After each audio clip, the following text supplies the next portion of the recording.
So one of the things that always comes up in different conversations with prospective clients, with clients, a lot of the conversations that I have right now is that people just don't trust you like they used to, or they don't, there's a lot of distrust out there. So like when in your conversation starters, whether it be your organic social media, or you're running paid ads, that sort of thing.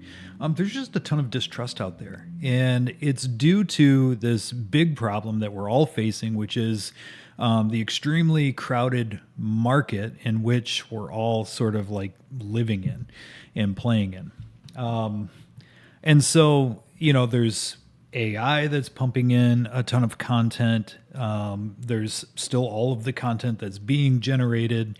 And who do you know what's what? Who do you know who's a human, who's a robot, and whether or not whatever they're peddling is going to help you? And then from a business standpoint, from a business owner, founder standpoint, it's really hard. It's hard to break through. So in this video, what I would like to do is sort of show you how we can take the brands that we're building, because we all have a brand, and use it to build trust. So Marty Neumeier says it best. Your brand is nothing but a person's gut feeling about a product, a service, a company, organization, what have you. But it's that gut feeling. And if you can sort of build trust along the way, you're going to have a positive gut feeling. And if you don't, then you're just going to fall away into the noise. And so if you're frustrated with like losing to less qualified competitors, if you're frustrated that you're constantly being beat up on price, people don't, trust the value that you bring to the table, then this is going to be one way that you can solve that.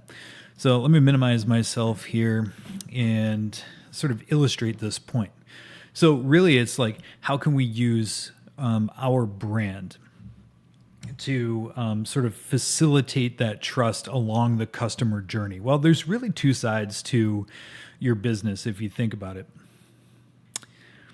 And on one side, it's, your marketing, all of your customer acquisition activities that you have. It's the buyer journey.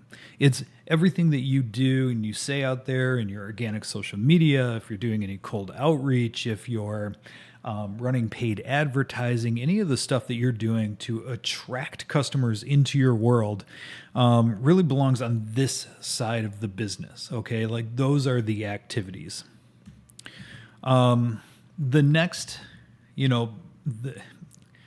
the next thing that the buyer experiences is the sale or the sales conversation, but it's really the point of sale. Like when they are deciding whether or not to choose you as a solution for the problem that they're facing, this sort of happens right in the middle. And then the other side of the business is the customer journey after the sale. So, all of those things that, all of those activities that you do for customer success, customer retention, keeping people in your world for longer so that they buy more of your stuff.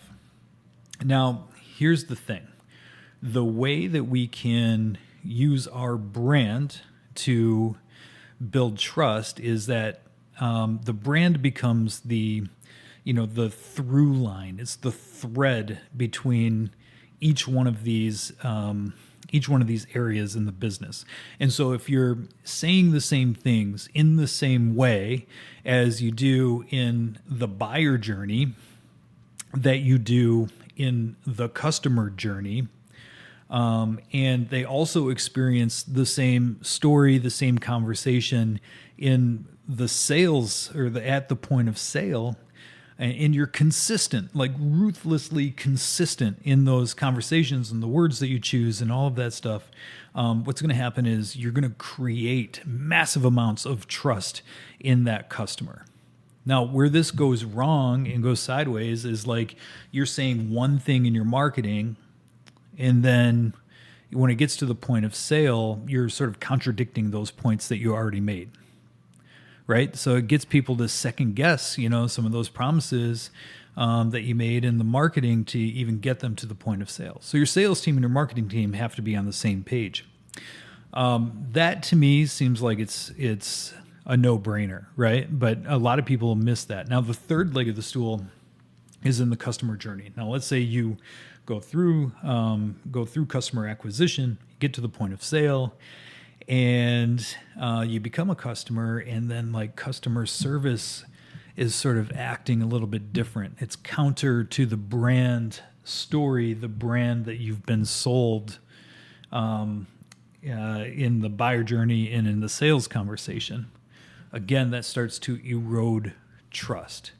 So, that's where you get your sort of like purchase once type customers versus, I'm going to come back repeatedly for your services, or, even better, like I'm going to refer you to other people because I trust you so much.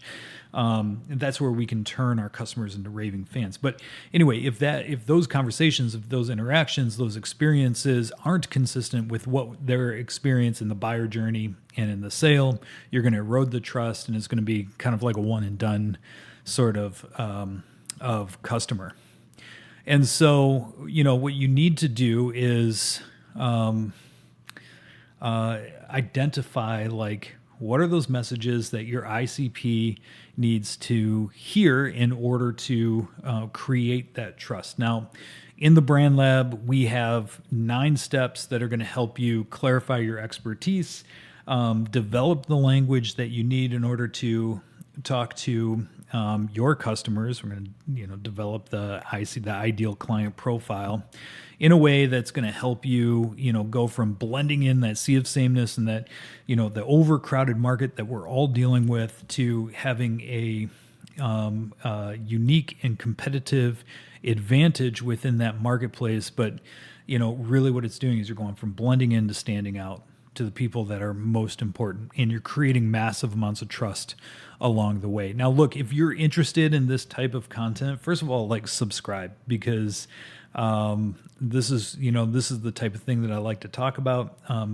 Add comments, let me know what you think about, the stuff that we're talking about here and on this channel, and click through to the next video, because in the next video, I am going to take you through step by step, the full framework on how we get people from, how we, all of these 9 steps. So how we get people from blending in with the competition to standing out. So I hope to see you there.